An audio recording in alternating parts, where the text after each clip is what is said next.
성경에 그 사건들이 엄청나게 많죠. 너무너무 많아요. 근데 그 많은 사건들 중에 가장 드라마틱한 사건이다 라면 제 생각에는 출애굽 사건이에요. 여러분 예전에 그 10계란 영화 다 보셨죠? 그때 그 모세로 나온 주인공이 찰턴 헤스턴인가요? 멋진 그 배우가 그 모세로 나와서 그 당시에 그 10계란 영화 그 영화 감독이 그것을 좀 화면에 담으려고, 요즘 보면 너무 유치해요. 근데 그 당시에는 너무나 스케일이 컸죠. 이 남녀노소, 성경이 말하는 숫자는 20대 이상 50대까지의 장정들의 숫자만 60만이니까 추정을 하는 거예요. 그 숫자에 여자가 있고 그보다 어린 아이들이 있고 또 어르신네들이 있고 이걸 다 추정을 하니까 그 전체가 한 250만, 200만 명이 되는 거예요. 거기다가 가축들을 다 끌고 나온 거예요. 300만 명 정도의 그 무리가, 그 어마어마한 무리가 이동을 하는 거예요. 여러분 이거는 상상할 수 없는 일이에요. 그리고 그 무리가 무려 40년 동안 광야를 움직이는데 이게 보통 일인가요? 요즘 최첨단 장비를 가지고 이런 인구를 이동시킨다는 것도 보통 일이 아닐걸요. 젊은 사람들이 딱 움직이는 것도 아니고 할아버지, 애들까지, 거기다 가축들까지, 짐까지 싣고 이 300만의 사람들이 움직인다는 것은 상상할 수 없는 일이에요. 여러분 이 출애굽 사건이 기원전 1440년경에 일어났기 때문에 지금으로 시간으로 따지면 거의 3500년 전에 이 일이 일어났습니다. 그 이스라엘 민족이 이집트의 그 애굽의 노예로 있다가 해방되는 사건이었죠. 여러분 이 엄청난 출애굽 사건의 그 사건 중심에 아주 핵심 인물이 있습니다. 여러분들이 잘 아는 모세가 있죠. 모세. 여러분 이제 오늘 제가 좀 모세 이야기를 좀 할 건데요. 여러분 모세가 그 출애굽을 그 300만 명 되는 사람을 끌고 나오기 전에 처음에 애굽에 들어간 사람들이 있었어요. 바로 그 야곱이 있었죠. 야곱이 고센 땅에 자기 식구들을 데리고 처음 애굽 땅에 들어갔죠. 그때 인구가 몇 명이냐면 70명이었어요. 애굽에서 요셉이 낳은 아들은 2명인데 야곱의 집으로 애굽에 이른 자가 모두 70명이 들어간 거죠. 근데 놀랍게도 이 70명, 야곱의 식구 70명이 그 애굽의 고센 땅으로 갔는데 430년의 세월이 흐르는 동안 거의 250만 명의 인구로 불어난 거예요. 어마어마한 거죠. 70명의 한 가족이 250만 명의 인구로 늘어난 거예요. 여러분 430년의 세월을 어떻게 느낄지 몰라서, 여러분 미국이 1776년에 건국을 했고요. 지금 이 순간까지 250년이 안 돼요. 246년이 됐어요. 그러면 이 430년이란 기간이 얼마나 긴 기간인지 알겠죠. 그리고 요셉이 총리일 때는 사실은 애굽의 왕조는 셈족이었습니다. 여러분 요셉이 그 애굽의 총리가 될 때 이 히브리 청년이 총리가 되는 데 대해서 아무런 거부 반응이 없었던 게 당시의 왕조가 그 힉소스 왕조라고 셈족으로 바뀌어요. 근데 그전에는 전부 다 함족이었어요. 그런데 갑자기 힉소스 왕조 셈족으로 바뀌었을 때 요셉이 총리가 되죠. 여러분 요셉이 총리가 되기 위해서 하나님께서 왕조까지 사실은 다 바꿔놓으신 거죠. 하여간 요셉 이후에 다시 함족으로 바뀌면서 이 히브리인들에 대한 그런 이게 안 좋죠. 왜냐하면 족이 다르니까. 시간이 흘렀어요. 근데 애굽 안에 250만 명이나 되는 이 엄청난 히브리인들을 좋게 볼 리가 없죠. 좋게 볼 리가 없어서 점점점 상황이 이상해집니다. 이 히브리 250만 명이나 되는 이 민족을 어떻게 할까? 결국 애굽에서 이 민족을 억누르기 시작하는데 노예 정책으로, 그러니까 노예로 바꿔버리는 거죠. 노예로 바꿔버려요. 그래서 어떻게 하면 이 숫자를 더 이상 늘어나지 않게 할까? 그래서 여러분들 알다시피 아주 그냥 세게 노동을 시키죠. 이 노동의 그 강도를 높입니다. 그러면 힘들어서 애를 덜 낳겠지. 근데 역효과가 나죠. 예. 히브리인들의 이 생산 능력이 어마어마했어요. 노동의 강도를 높였음에도 불구하고 그냥 뭐 애를 엄청 낳는 거예요. 여러분 예전에 뭐 예전이라고 하기에는 지금 얼추 다 뭐 우리 큰형님들이고 누님들이 제가 그냥 편하게 말씀드립니다. 예전에는 결혼을 하면 딱 방 한 칸에 숟갈 2개, 젓갈 2개 방에 아무것도 없어. 요즘처럼 TV, 인터넷 아무것도 없어요. 그냥 방에 숟갈 2개 하고 이제 결혼 생활을 시작하죠. 여러분 당시에 부부 레크레이션이 아무것도 없었어요. 딱 하나 빼고는. 그러니까 아이가 많아지죠. 네. 근데 요즘은 부부 레크레이션이 너무 많아. 그래서 애들을 안 낳은 것 같아요. 히브리인들은 이 인구를 얼마나 많이 낳는지 가면 갈수록 애가 많아지니까 결국은 애굽에서 극단적인 조치를 취합니다. 뭐냐? 사내 아이가 나오면 그냥 죽이라고 그래요. 네. 어제는 잘 됐거든요. 넘어갔어요? 왜 제가 여기 보면 안 일로 가면 넘어가지? 우리 같이 한번 보겠습니다. 출애굽기 1장 20절 같이 읽겠습니다. 시작. 그러므로 바로가 그의 모든 백성에게 명령하여 이르되 아들이 태어나거든 너희는 그를 나일강에 던지고 딸이거든 살려두라 하였더라. 씨를 말리는 정책이에요. 사내 아이 태어나면 무조건 다 죽이라는 거예요. 나일강에. 여러분 너무나 잔인한데 이 시기에 그냥 애굽에서 히브리인들 그 아기 날 때 된 산모들한테 가서 사내놈이 나오면 그대로 가서 그냥 나일강에 그냥 던져서 죽여버리는 거예요. 여러분 이 시기에 그 많은 세월 중에 이 시기에 이 히브리 민족의 이 모세가 태어나는 겁니다. 그 레위 지파의 한 가정에서 사내 아이가 태어났어요. 여러분 자식을 낳고 이것을 당장 버려야 된다는 게 말이나 돼요? 그러니까 이 엄마가 몰래 행여나 울음소리도 안 나게 몰래 이 아들을 죽일 수가 없어서 키웠는데 한 몇 달 되니까 도저히 이 아이를 감당을 못하는 거예요. 왜? 울음소리가 나는 순간 발각되면 더 심각해지니까. 그래서 이 갈대 상자를 만듭니다. 갈대 상자를 만들어가지고 성경에 보면 안에 역청을 발라요. 역청이 무슨 역할을 하는지 아시죠? 방수 역할을 하는 거예요. 역청을 발라가지고 그걸 말려가지고 그 아이를 그 갈대 상자 안에다 넣고 나일강에 그냥 띄어보내는 거예요. 이 엄마 아빠가 거기다 역청을 바른 거는 그냥 조금이라도 더 살라고. 근데 그 나일강에 떠나려 보냈는데 그 상자가 떠나 가다가 어디 갔는데 마침 그때 바로 왕의 그 딸이 목욕하러 왔다가 그것을 발견하게 되죠. 그리고 그 갈대아 상자 속에 있는 아기를 보고 이 아이를 건져내는 겁니다. 그러면서 내가 물에서 이 얘를 건져냈다 해서 모세란 이름을 져주는 거죠. 여러분 우리는 이 스토리를 잘 알아요. 그런데 한번 우리 현실적으로 생각을 해봅시다.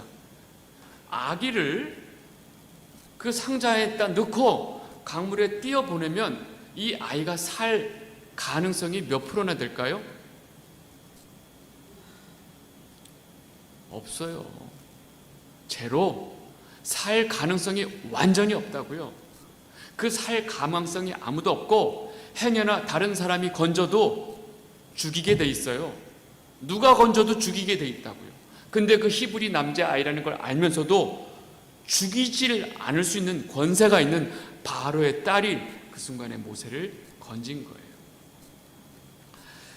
여러분 사실은 다른 모든 사내 아이들이 죽임을 당하고 있는 상황, 모세도 거의 죽을 수밖에 없는 그 상황에서 한순간에 이 바로의 딸의 건져짐을 당하고 이 아이를 자기가 양자로 삼으면서 갑자기 이 아기가 뭐가 돼요? 애굽의 왕자가 돼버려요. 왕자가 참 어이가 없는 일이죠. 여러분, 그냥 죽을 수밖에 없는 그 아기가 한순간에 히브리인이 상상도 할 수 없는 그 애굽 왕의 왕자가 되는 거예요. 여러분, 이 스토리 안에 여러분들 이렇게 삘이 오는 거 없으세요? 여러분, 우리는요, 이 이야기, 모세의 이 이야기 속에 이 구원의 모형이 있어요. 우리는요, 그냥 놔두면 이 죽음의 계곡으로 흘러가는 강물에 빠져 있는 것이 인간의 실존이에요. 그냥 100% 죽어요. 그게 우리예요. 근데 거기서 하나님이 일방적으로 우리를 건져내신 거예요. 근데 건져내셨을 뿐만 아니라 우리를 그 하나님의 자녀로 삼아주셨어요. 여러분, 이게 구원이에요, 구원. 여러분, 우리 예전에 나 구원 받았네, 너 구원 받았네, 아유 왜 구원이야, 10원이지 뭐 이러면서 항상 어렸을 때 그 노래를 불렀는데, 여러분, 우리 구원이란 말 있죠. 구원, save. 여러분, 구해준다는 얘기는 어떤 아주 심각한 위험한 상황에서 우리를 구원해 주시는 거예요. 그럼 우리가 구원받았는데 도대체 어디로부터 구원받았느냐? 그 어디로부터의 그 원래 자리를 우리는 자꾸 놓친다는 거죠. 여러분, 그 죽음의 자리, 더 정확하게 말하면 하나님의 진노의 자리에서 우리를 구원해 주신 거예요. 여러분, 이 모세의 이 건져지는 이야기 속에 바로 우리의 이 구원의 이 스토리가 담겨 있다는 거예요. 그렇게 해서 느닷없이 이 히브리 아이가, 모세가 애굽 왕의 왕자가 됐어요. 그래서 이 바로의 왕궁에서 왕자들을 위한 교육을 받았어요. 제왕학. 이 왕자들만 공부하는, 애굽의 모든 문물을 다 배우는 왕자로 자라는 거예요. 당시 이 애굽이란 나라는 거의 제국이었죠. 제국의 면모를 이루기 전에 사실 멸망했어요.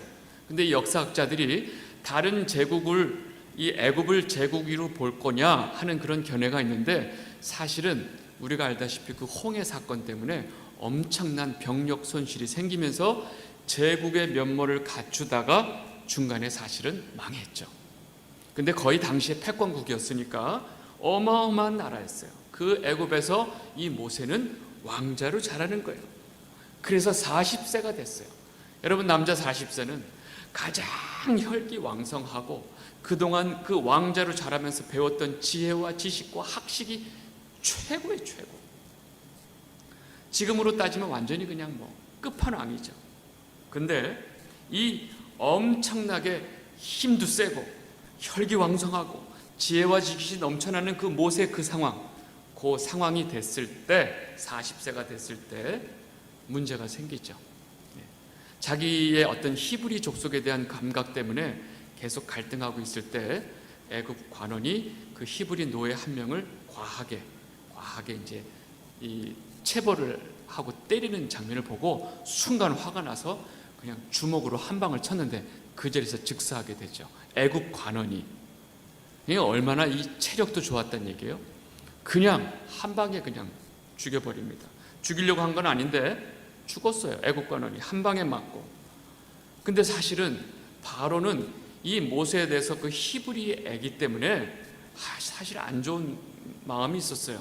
저 아이를 왜 이 애굽의 왕국에서 키워야 될까? 하지만 그 딸이, 바로의 딸이 자기 모세를 너무나 사랑해서 끼고 있었기 때문에 말을 못하다가 이 사건이 생기자마자 바로 왕이 기다렸다는 듯이 저놈을 당장 잡아라 하고 수배 명령이 떨어진 거죠. 갑자기 사람이 죽었는데 그 다음날 이 소문이 퍼졌다는 게 있고 왕궁에까지 벌써 소식이 간 거예요. 그리고 바로의 수배 명령이 떨어지니까 모세는 그냥 걸음만 나서려 하고 그냥 그 자리에서 도망을 간 겁니다. 네.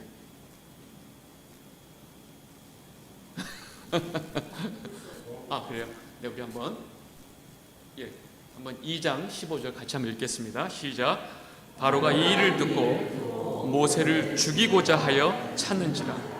모세가 바로의 낯을 피하여 미디안 땅에 머물며 하루는 우물 곁에 앉았더라.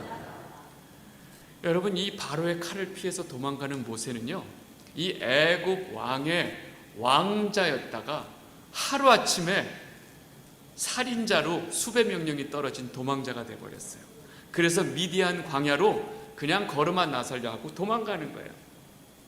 여러분, 미디안 광야까지 실제적으로 이제 그 학자들이 계산을 해보니까 거의 600km 정도, 당시에 어마어마한 거리를 도망간 거예요.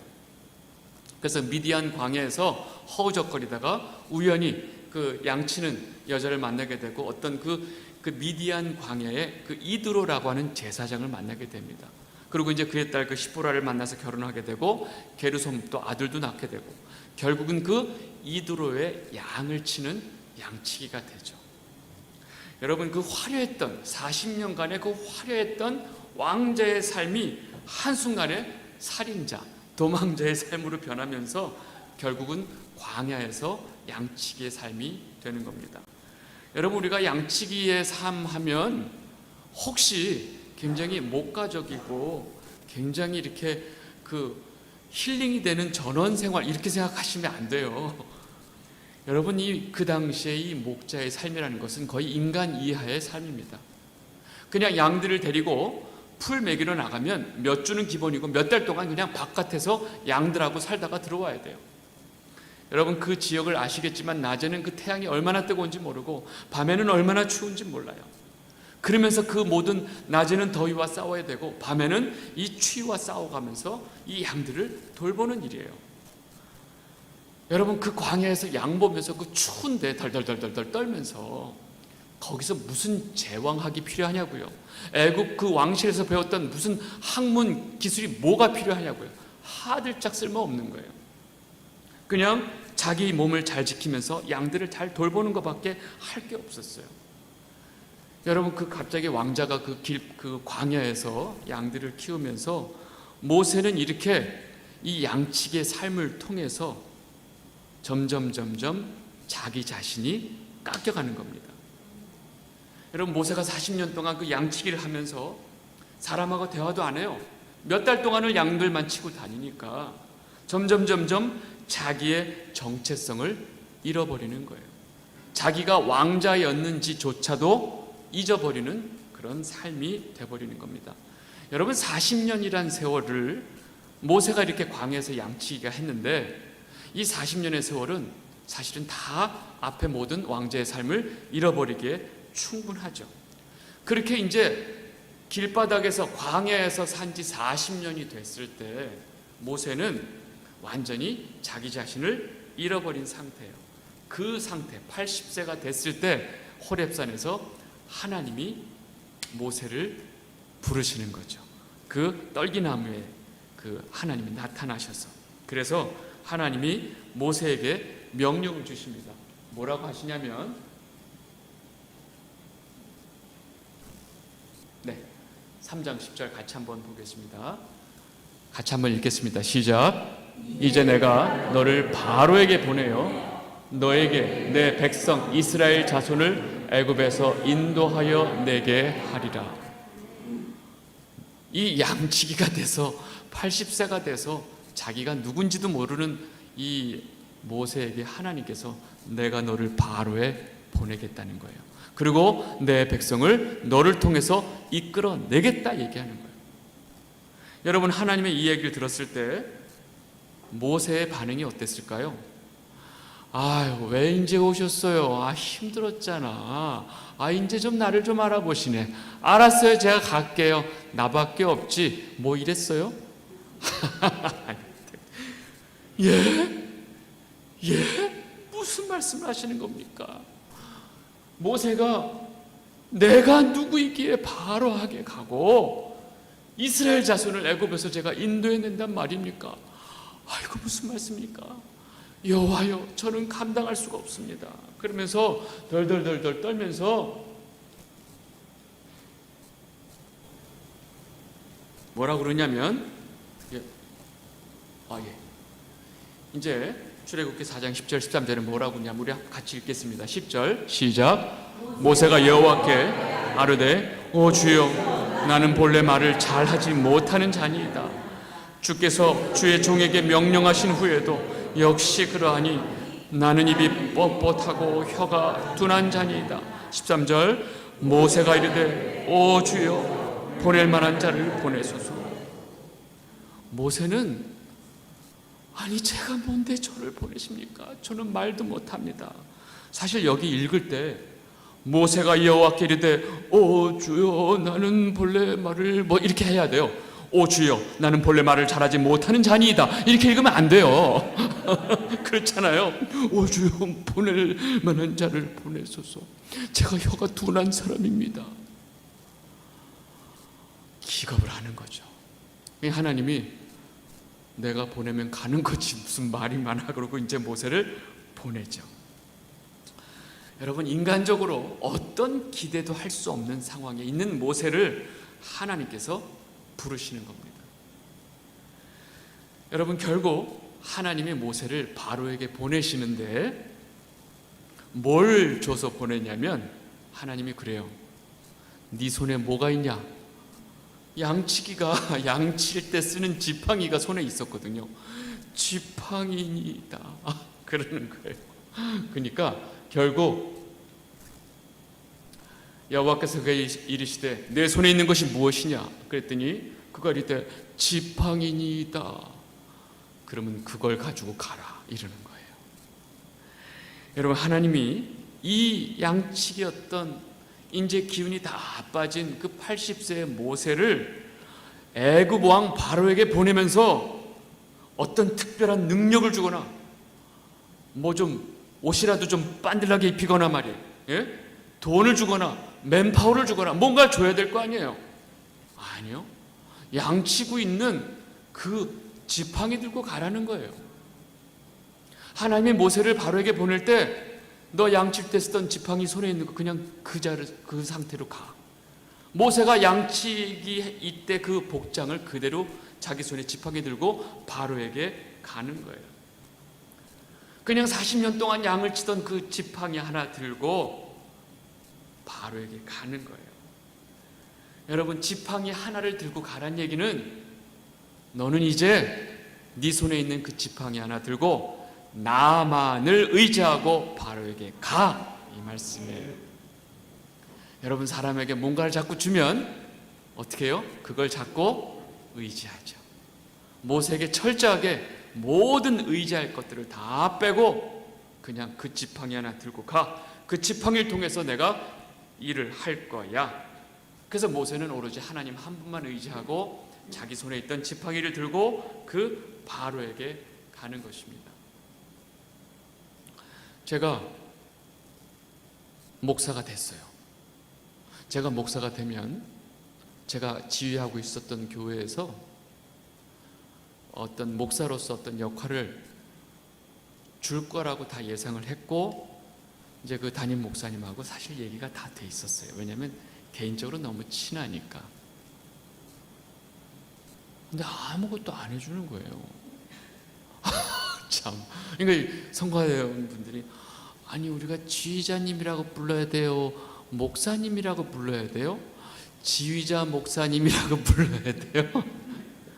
제가 지휘자인데 지휘자로 불러요. 무슨 제가 이제 목사로서 교회에서 무슨 뭐 교육 목사라든지 뭐 음악 목사 주면 그때 목사님 부르세요.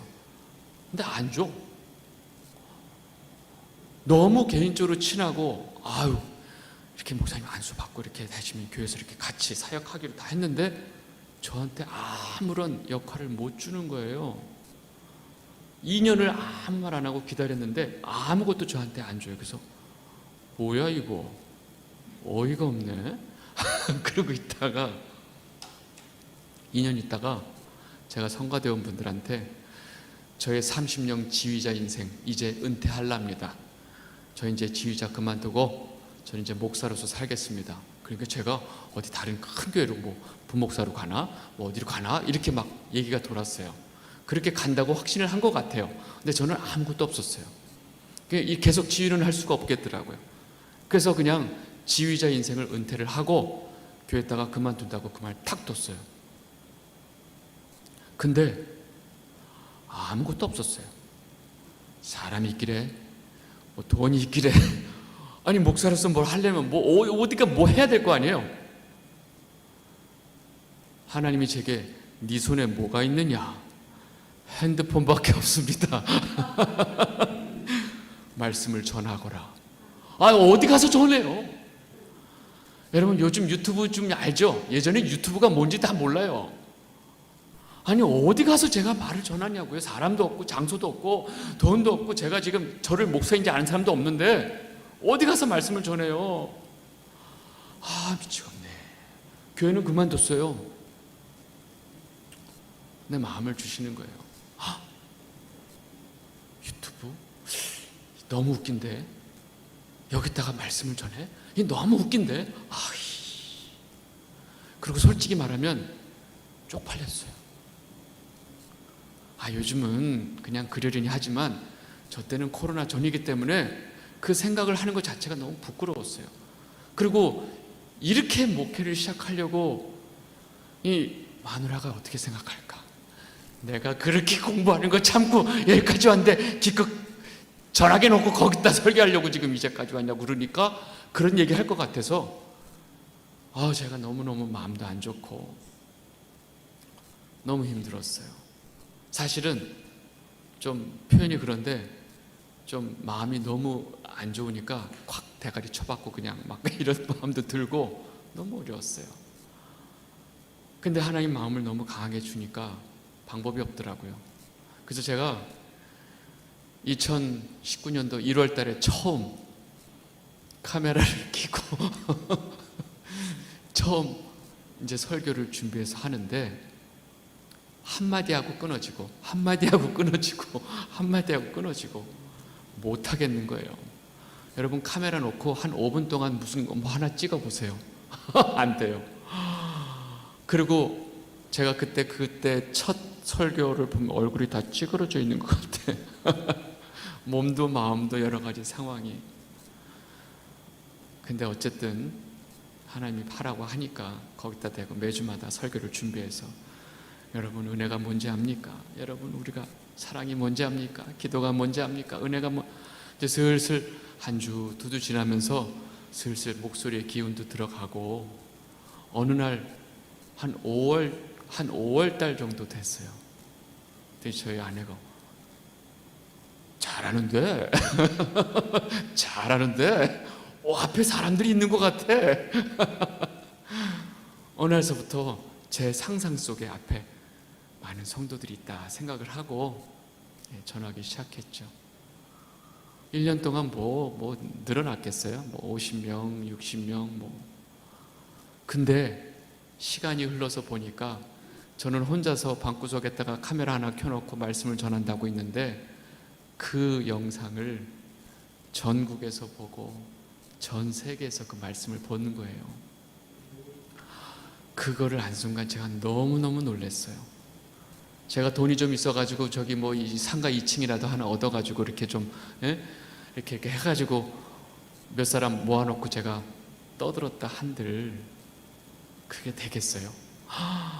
그 혼자 떨면서 했던 그 메시지가 전국에서 저 멀리 부산에서 보시고 저 광주에서 보시고 저 미국에서 이쪽 서부에서 보시고 동부에서 보시고 캐나다에서 보고 독일에서 본다고 그러고 필리핀에서 본다고 그러고 제가 상상을 못했던 일이 된 거죠.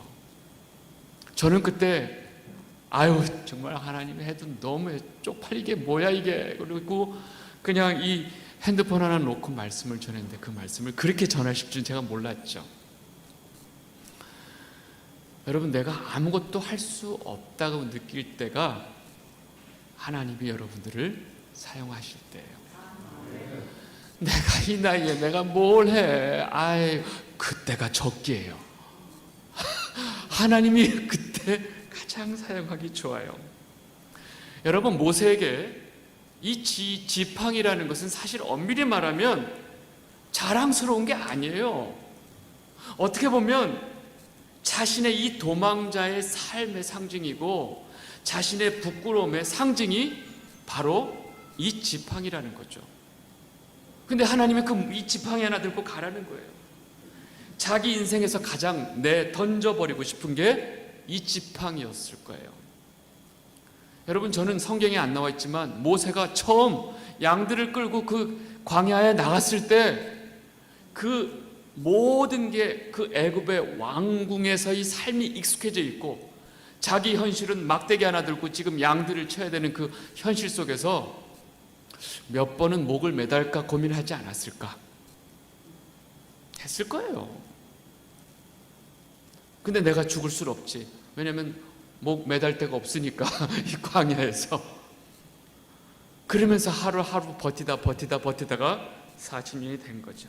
그러니까 그 지팡이는 모세에게 가장 부끄러움의 상징이었다는 거죠.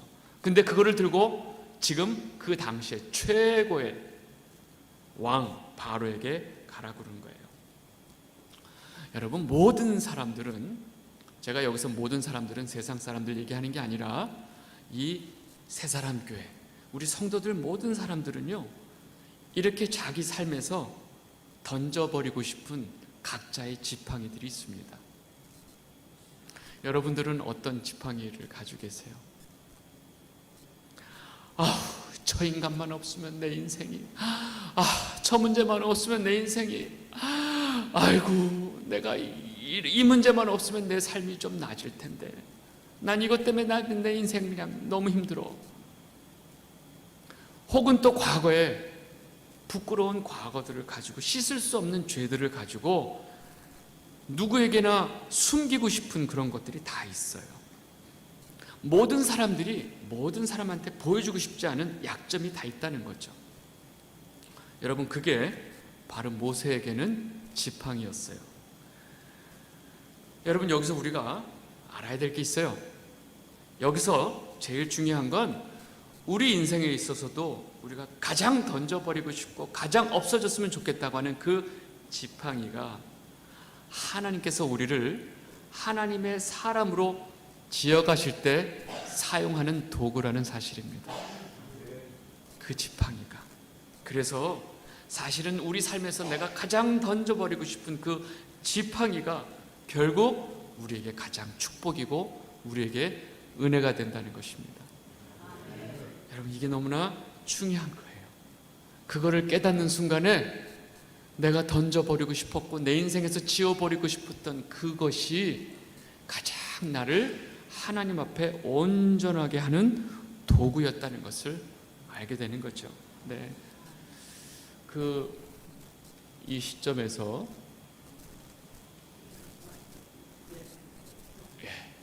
모세의 삶을 한번 정리해 보겠습니다. 놀랍게도 모세가 120세에 죽는 거 알고 있죠? 그러면 정확하게 40년 단위로 탁탁탁 바뀌어요. 처음에 40년은 왕자의 삶입니다. 이 바로 왕궁, 애굽의 왕궁에서 왕자의 삶을 살았어요. I'm something special. 그냥 난 특별해. 그게 40년의 삶인데 느닷없이 41세부터 인생이 꼬꾸라져 가지고 갑자기 광야의 삶이 됐고 도망자의 삶이 됐고 자기 부인의 삶이 됐고 양치기의 삶이 됐어요. 이걸 제가 그냥 이해하기 쉽게 I'm nothing, 자기 부인의 시간이 되는 거죠. 이 40년의 세월을 보낸 이후에 마지막 40년이 사실은 모세는 하나님의 사람으로 40년을 살아갑니다. 정확하게 1단계, 2단계, 3단계를 거쳤죠. 여러분, 이 왕궁에서 그 최고의 학문과 학식을 갖춘, 또 신체적으로 가장 왕성했던 그 40세의 모세를 하나님이 쓰지를 않아요. 그리고 오히려 이 광야에서 양치기 하면서 자존감이 다 사라지고 신체적인 힘도 다 없어졌을 때, 그때 하나님이 모세를 부르시는 거예요. 여러분, 김장할 때 제일 중요한 단계가 뭐냐면 배추를 소금에 절이는 게 제일 중요해요. 속 넣는 거 중요하지 않아요. 배추를 절이는 단계가 제일 중요해요. 적절하게 소금물이 잘 배서 절여야 김치 맛이 납니다. 여러분, 배추는 소금물에 절여져야 김치의 자격이 생겨요. 우리가 하나님의 백성이 되기 위해서 적절히 소금에 절여져야 되는 거죠. 여러분, 하나님께서 왜 꼭 이 방법을 쓰실까에 대한 그런 마음이 있으시면 사실은 하나님에 대해서 좀 더 우리가 알아야 됩니다. 자기 생각이 너무나 분명하고 자기가 이루고 싶은 그 욕심이 그 사람을 가득 채우고 있을 때는 하나님께서 절대 그 사람을 쓸 수가 없어요. 그래서 하나님께서 하나님의 백성으로 만들어갈 때 제일 먼저 그 사람의 가장 중심부, 정체성을 박살을 내버립니다. 왜요? 하나님의 생각과 우리의 생각이 다르고요, 하나님의 때와 우리의 때가 다르기 때문에 그렇습니다. 그래서 우리는 하나님의 생각에 우리가 순종해야 하고 하나님의 때에 우리가 그를 기다리면서 그를 기다리는 그 순간에 내 자신이 사실은 박살이 내야 되는 거죠. 여러분, 예수님께서 기도하실 때 아버지여 내 뜻대로 마옵시고 아버지 뜻대로 하옵소서. 여러분, 그게 믿음이고 신앙이에요. 근데 우리는 그렇게 기도하지 않아요. 아버지 뜻은 제가 잘 모르겠고 하여간 내 뜻대로 하여 주시옵소서. 여러분, 이것은 신앙이 아니고 미신이라고 보시면 돼요. 내가 헌금 많이 낼 테니까 아버지 하나님 제 뜻은 빨리, 여러분, 교회에서 이거를 작정기도 작정을 하고 금식기도 하고 거기다 걸맞게 헌금도 해줘가면서 하나님을 달래라는 거예요. 여러분, 도대체 하나님을 뭘로 보고 그따위 짓거리 하면서 헌금 적절하게 해줘가면서 내가 원하는 거 계속 하나님 제가 원하는 거 뭔지 아시죠? 주여 주여 주여 제가 원하는 거 뭔지 아시면서 헌금을 쭉쭉 해가면서 하면 기도응답이 빨리 된다고 가르치냐고요. 여러분, 그거는요 그냥 미신, 무당. 여러분, 그건 하나님 믿는 신앙이 아니에요. 기도는 내 뜻을 꺾고 하나님의 뜻을 구하는 것이 기도지, 주여 이거 주시고 주여 이거 주시고 주여 저거 주시고 할렐루야 하면서, 여러분, 그거는 성경이 말하는 기도도 아니고 신앙도 아니라는 거죠. 여러분, 너무나 우리는 상식적으로 이것이 아니라는 것을 아는데 다 그러고 있으니까 내가 잘못됐나 이런 생각을 하는 상황이라는 거예요. 아니에요.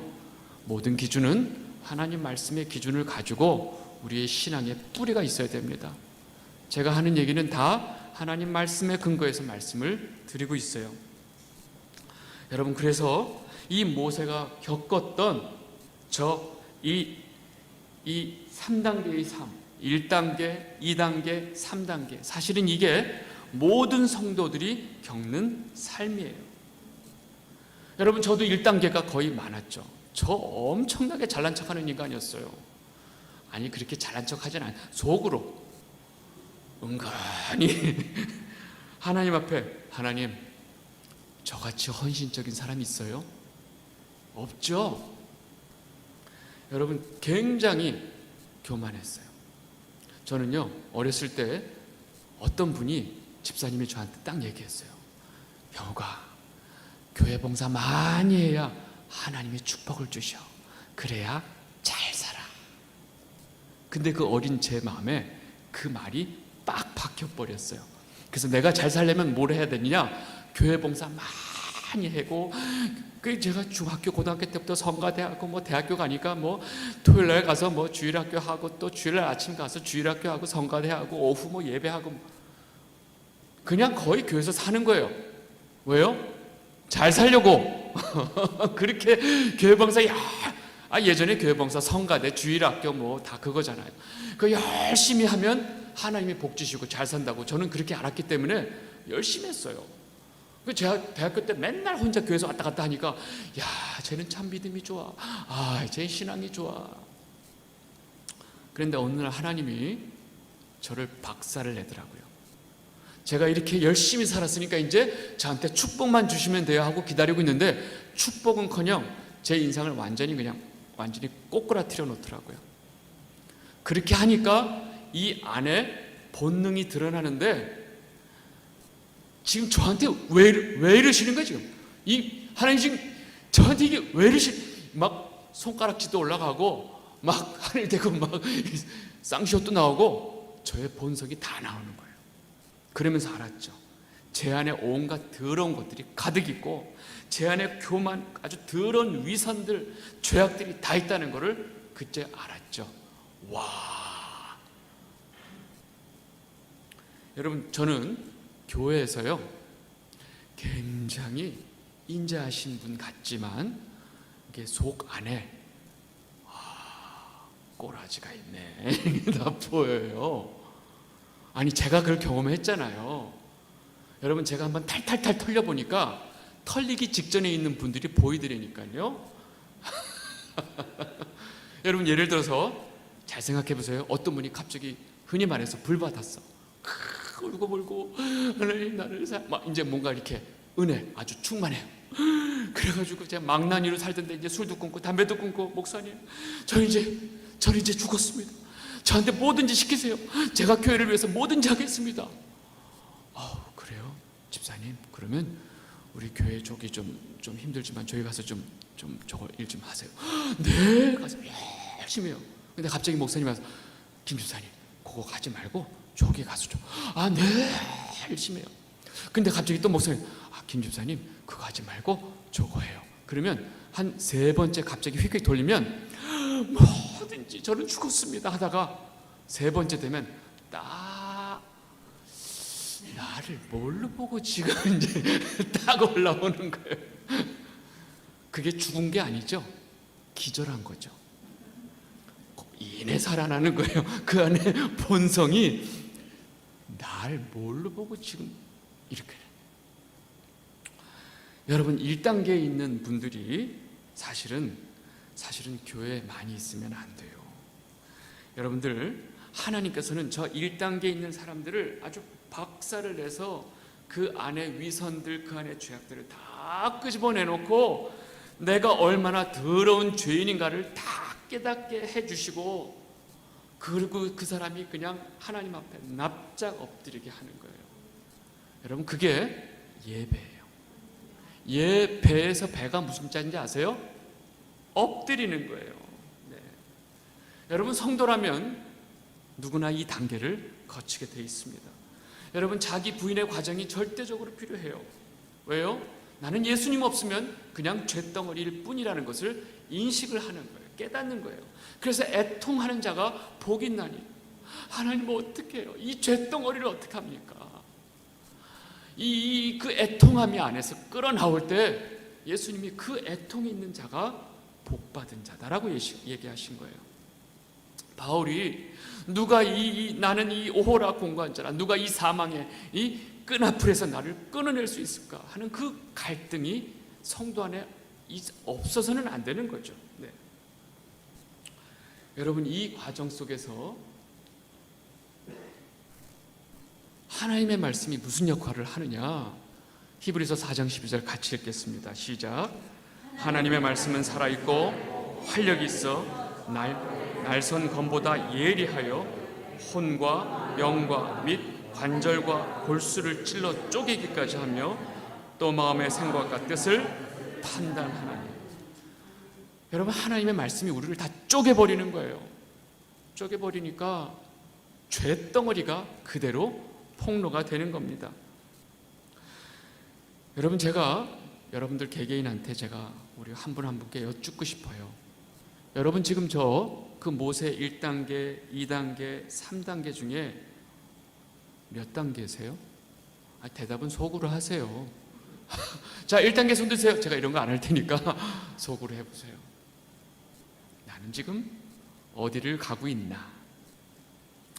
아직도 이 세상에서 내가 제일 중요한 something special로 살고 있는 1단계인지, 이제 내가 하나님 앞에 아무것도 아니었구나, I'm nothing, 이 2단계의 삶을 살고 계신지, 그리고 이제 하나님 말씀으로 쪼개진 그 영혼을 가지고 하나님, 제가 이제 앞으로 어떻게 하면 되겠습니까? 하고 하나님 앞에 헌신된 삶을 살고 계신지. 여러분, 야곱 다 아시죠? 야곱이 언제 3단계로 갔냐면 131세부터 130세까지 바로 앞에 설 때까지 내가 길고 험악한 세월을 살아왔나이다 하고 바로 앞에 고백하는 그 순간까지 야곱은 완전히 깨지지 않았어요. 마지막 그 쥐고 있었던 베냐민을 완전히 놓을 때까지는 끊임없이 자기밖에 모르는 쥐는 인생을 살았어요. 야곱이란 이름이 움켜쥐는 자의 뜻이 있거든요. 여러분, 이 1단계, 2단계, 3단계의 사람들이 모여있는 게 교회예요.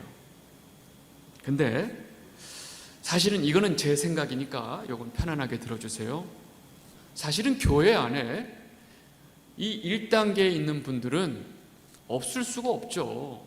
그러니까 한 10% 미만 되는 분들이 이렇게 아직 해결되지 못한 그 자아 때문에 괴로워하는 것을 다른 2단계, 3단계 교인들이 같이 기도해주고 케어해주고, 괜찮아, 우리 좀 더 기다려주자, 저 사람이 다시 하나님 앞에 깨질 때까지 기다려주자 하는 이 분위기가 돼야 교회가 바로 섭니다. 제가 생각할 때 2단계, 3단계, 내 안에 하나님 죄덩어리밖에 없는 이 죄인입니다라는 고백을 하는 자들이 교회 안에 많이 있고, 또 하나님 앞에 헌신된 사람들, 3단계 사람들이 교회 안에 있어야 교회가 교회다워져요. 근데 제가 이제까지 경험한 많은 교회들을 보면 저 1단계에 계신 분들이 너무 많아요. 그리고 저런 분들이 교회 리더 그 직급은 다 가지고 있어요. 그러니까 교회가 바람잘 날이 없어요. 예. 자기 수 틀리면 교회를 뒤집어 놔. 그러니까 교회에 이 무엇이 중심인지를 모르는 거예요. 여러분, 어느새 우리는 이런 분위기 속에서 내가 돈도 있어야 되고 능력도 있어야 되고 힘이 뻗쳐야 내가 하나님 일을 하지 하는 컨셉이 우리 머릿속에 들어온 거예요. 완전한 착각이죠. 아니에요. 교회는 자기 능력을 자랑하는 사람들이 모인 것이 아니에요. 그런 사람들 많으면 사고만 쳐요. 교회만 뒤집어 놓는다니까요. 교회는 우리 능력을 자랑하는 데가 아니에요.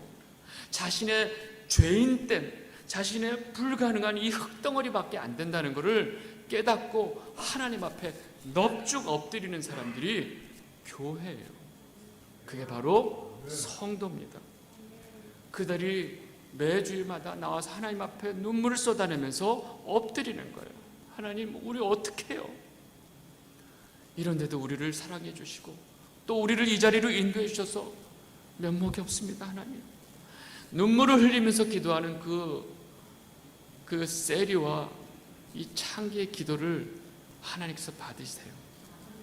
근데 대로변에 서서 할렐루야, 저는 이번 주에도 금식을 3번 했습니다. 이번에 또 헌금도 좀 했죠. 할렐루야, 하나님 제가 율법을 얼마나 잘 지키는지 아시지요. 대로변에 서서 큰 소리로. 그랬더니 예수님이 이 독사의 자식들아. 여러분, 교회는요, 자기를 부인하는 사람들, 나는 아무것도 안 된다고 하는 사람들, 그 사람들이 모인 곳이 가장 능력 있는 교회가 되는 거예요. 왜냐하면 우리가 가장 약할 때 우리 안에 계신 예수 그리스도의 능력이 나타나기 때문에 그런 거예요. 이것이 교회의 능력이에요. 그래서 바울이 나는 약함을 자랑하겠다고 말을 한 거예요. 고린도후서 22장 19절에서 10절 천천히 같이 읽겠습니다. 시작. 나에게 이르시기를 내 은혜가 내게 족하도다. 이는 내 능력이 약한 데서 온전하여짐이라 하신지라. 그러므로 도리어 크게 기뻐함으로 나의 여러 약한 것들에 대하여 자랑하리니 이는 그리스도의 능력이 내게 머물게 하려 함이라. 그러므로 내가 그리스도를 위하여 약한 것들과 능력과 궁핍과 박해와 공고를 기뻐하노니 내가 약한 그때에 강함이라. 아멘. 여러분, 이것이 교회의 힘이라는 거죠. 제가 어제도 말씀드렸지만 이 세상의 삶의 원리는 힘이에요. 근데 우리가 모든 세상이 그 힘으로 여기고 있는 돈, 능력, 지위, 학력, 이런 게야 인정받고 사는 세상인데, 이 세상에서 약함을 자랑하다니요, 그런 바보 머절 같은 짓이 어딨냐고요. 그런데 바울은 분명하게 내가 약할 때 그리스도의 능력이 내게 머무는 그 순간에 내가 가장 강한 때라고 지금 고백하고 있는 거예요. 여러분, 그래서 복음의 진리, 즉 십자가의 도는요, 이 세상 사람들, 다시 말해서 멸망하는 자들이 볼 때는 어떻게 보이느냐? 미련해 보인다는 거예요. 미련해 보인다는 거예요. 고린도전서 1장 18절 천천히 같이 읽겠습니다. 시작. 십자가의 도가 멸망하는 자들에게는 미련한 것이요 구원을 받은 우리에게는 하나님의 능력이라. 아멘. 이거는 확실하게 아멘 하셔야 되는데, 시작. 아멘. 여러분 잘 보세요. 이 말씀 잘 아시죠? 근데 이해는 하셨어요? 십자가의 도, 저 십자가의 도는 이 세상 사람들, 힘을 자기의 신으로 사는 자들이 볼 때는 미련해 보이는 거예요. 아니, 예수님이 그렇게 나약하게 피를 흘리면서 그 십자가를 지고 그 저주의 상징인 나무를 지고 그 가는 모습이 사람들 볼 때 너무 초라하고 너무 나약해 보이는 거예요. 아니, 예수님이 한마디 하면 천군 천사가 와서 거기 있는 인간들 그냥 한 방에 다 죽여버릴 텐데, 여러분, 천사 한 명이 내려와서 하룻밤에 18만 5천 명을 다 죽여버려요. 구약에 보면 천사 한 명이, 근데 예수님이 부르면 군단이 와요, 천사가.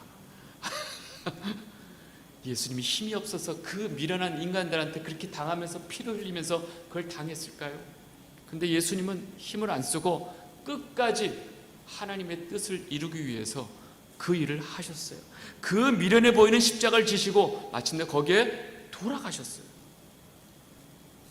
그 나약한 십자가의 죽음으로 인해서 이 땅의 마귀의 권세, 이 죽음의 권세를 그냥 짓밟아 버리신 거예요. 그리고 그 예수님의 그 죽음으로 인해서 예수님의 신부인 우리 교회가 탄생을 했어요.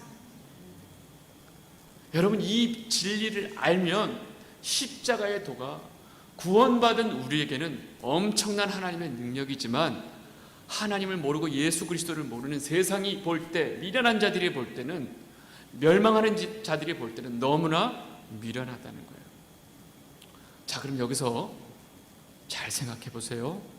십자가의 도가 미련하다고 느끼시면 이 심각한 거예요. 왜요? 그 사람은 멸망하는 자에 속해져 있는 거죠. 그런데 구원을 받은 우리에게는, 성도에게는 그 미련해 보이는 십자가의 도가 하나님의 능력인 것을 믿는 것입니다. 아멘. 예, 여러분 아멘 하시죠? 네네. 여러분, 이게 바로 복음의 역설이에요. 패러독스란 말이 있죠? 역설. 여러분, 이것이 바로 약함으로 우리가 강해질 수 있는 십자가의 진리라는 것입니다. 여러분 모두가 이 약함이 강함이 된다고 하는 이 구원의 진리, 이것을 잘 깨닫는 여러분이 되시기를 진심으로 바랍니다. 기도하겠습니다. 사랑의 하나님 아버지, 우리는 너무나 이 세상에 잘못된 생각 속에서 살아왔습니다. 우리가 하나님을 믿는다 하면서도 구원의 진리보다는 이 세상의 원리를 쫓아 사느라 정신이 없었습니다. 아버지 하나님, 약함이 강함이 되는 이 구원의 십자가의 도가 저희들에게 능력으로 보이게 해 주시고, 이 삶 가운데 성도의 삶이 무엇인지를 분명히 깨닫고 살아가는 이 새사람 교회 모든 성도들이 되게 하여 주시옵소서. 감사하고 이 모든 말씀 예수 그리스도의 이름으로 기도드렸사옵나이다. 아멘.